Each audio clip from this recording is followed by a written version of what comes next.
Building parliamentary awareness on NATO policies and operations, the NATO Parliamentary Assembly provides an essential link between the alliance and the parliaments of member nations.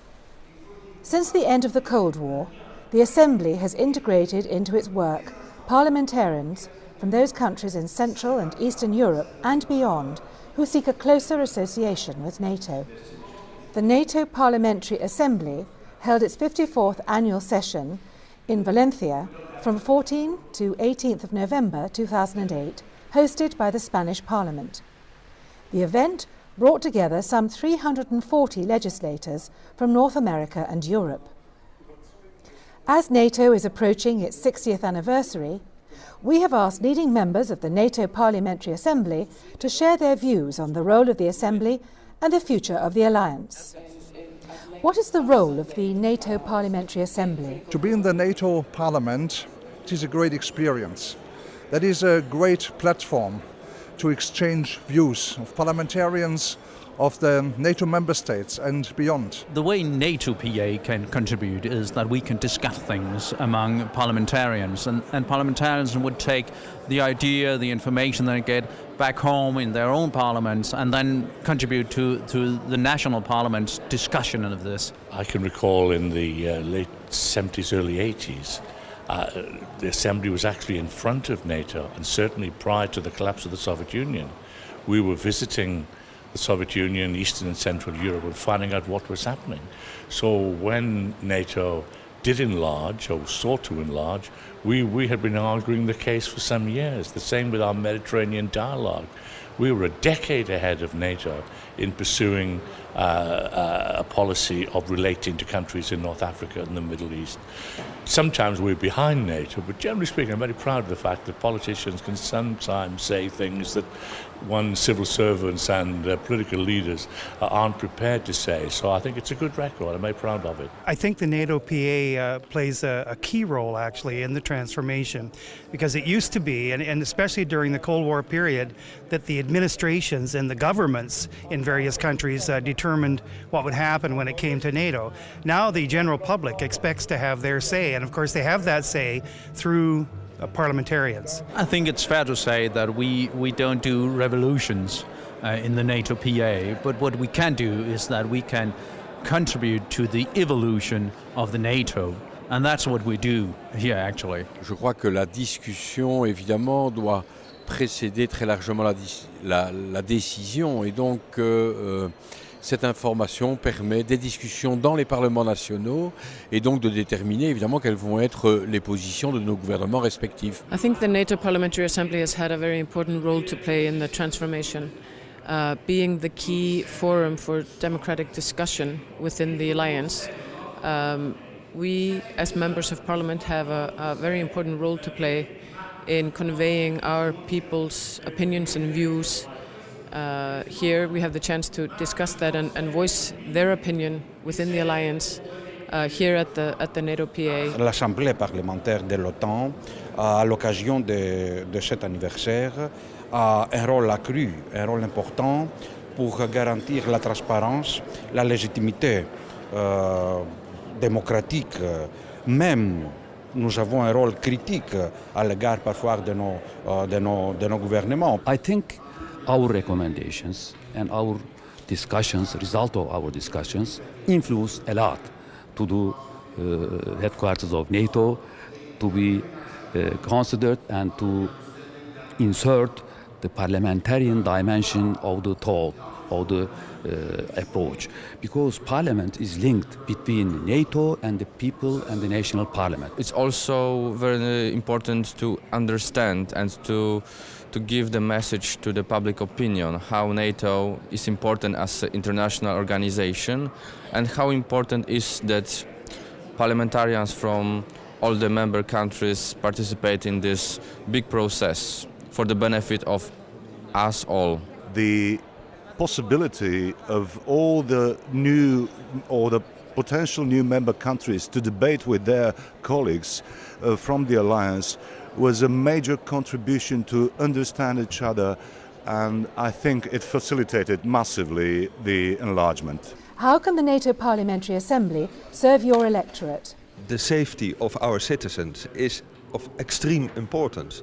So by attending NATO, by playing an active part in NATO, I show to my voters how important security is, and I tell my voters, and in a way by doing this I represent my voters on the security issues. That's of extreme importance for their everyday life. Je fais ça parce que je considère que l'Alliance Atlantique est dans l'intérêt de la France et dans l'intérêt de la sécurité globale, qu'elle permet d'avoir dans différents parlements des contacts utiles et intéressants. Dans un certain nombre de cas, par exemple, aujourd'hui nous avons une crise sur la Géorgie et la Russie, de prendre un peu la température de l'état des opinions dans les autres pays.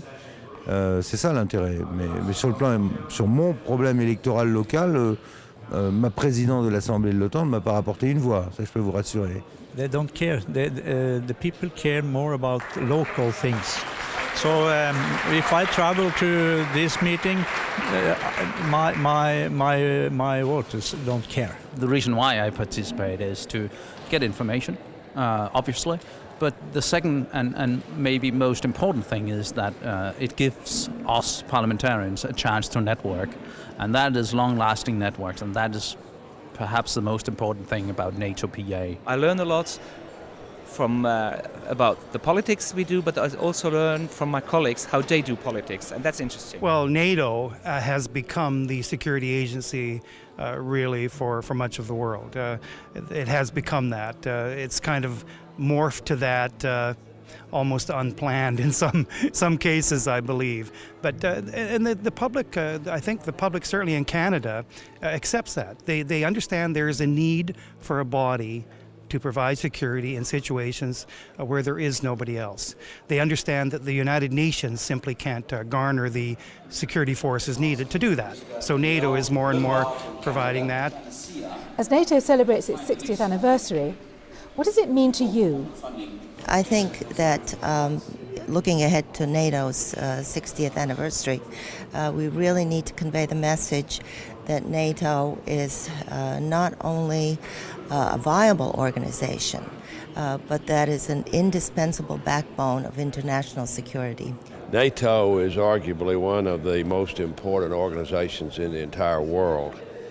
It has the capability to do things that really no other international organization can do. Je crois que nous avons fait un travail très intéressant pour la définition d'un nouveau concept stratégique et aussi pour le processus de transformation de l'OTAN d'une alliance défensive, que son définition initiale, à la présent concept d'une alliance qui a mis l'accent dans la paix, la sécurité et la stabilité de l'espace euro-atlantique. It's also a chance to think about the future, because now we have Russia slowly leaving democracy, or we have rising China, or we have really more and more strong Islamic countries, and we see terrorists killing innocent people. Also, I believe that any possible effort has to be made to address all the Mediterranean and Middle East issues that are crucial for the global peace and security. NATO is already positively cooperating with many countries of the region within the Mediterranean dialogue and the Istanbul initiative. The idea of a collective defense is the basis of NATO still, and no country should forget it. When I travel around the world, I come to people and parliamentarians beyond the borders of NATO, and they all are interested in NATO. What is NATO doing? What does NATO stand for? And I think it is our task as parliamentarians of NATO to communicate, even in our countries, in our home countries, what is NATO doing and what does NATO stand for? Je continue à être persuadé que l'OTAN, c'est une association, c'est un traité de défense. Et donc je pense que même si évidemment le domaine politique n'est pas absent de la politique de défense, l'OTAN doit garder cette mission tout à fait spécifique, et donc que une prise en compte par l'OTAN de manière trop importante d'un rôle politique qui se substituerait en quelque sorte aux partenaires de l'OTAN ou voire aux Nations Unies, je pense que ça constituerait ou ça risque de constituer une dérive qui ne serait pas comprise par nos populations. And we shouldn't forget during the debate of the 60th anniversary to remind our country, the people in our countries, our voters, the role of NATO and the new NATO, because a lot of our population still see the old NATO of the Cold War times, and NATO has changed, transformed, and this is also our role during this anniversary to promote this new NATO to our electorate. The anniversary in April, we will look back and we will clap each other's back and say, we did it, good job. And that's the way an anniversary should be. I have no problem with that.